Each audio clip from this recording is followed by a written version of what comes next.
So karon guys, akong gisuot nga attire kay pampaniwang ni siya kay grabe ni siya makapasingot o grabe ka effective na akong suot no kay naghuwad na ko og kanang singot sa ako ang jacket nga. Wala pa gani ko katodas og kanang exercise no pero ang akong singot nagtulo-tulo na yun siya. Makita ninyo. Kita to ninyo Wala pa kay ko ka-exercise, dili dyan na siya kuan, singot dyan na siya nako, pure nga singotin. Naka-order ko ani kay tungod sa akong mother nga sige og exercise.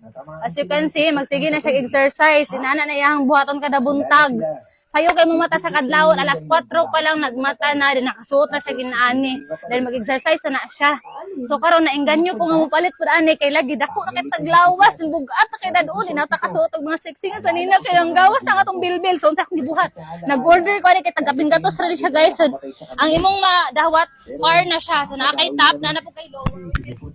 Nagmuna din akong mic so madawat nimo siya is duha na ka buok niya 100 ka pen lang siya no mga 169 atani or 189 basta duha na akong gi-order kay nagtagsa pud mi sa akong manghod. So dara ang isa so inani ni siya maabot sa imo ha. So inani. Di ba? Par na siya imong madawat inig-order niya 100 ka pinra then grabe makapasingot. So nagsuot pud ko karon og Sammy J na Power Belt 5.0.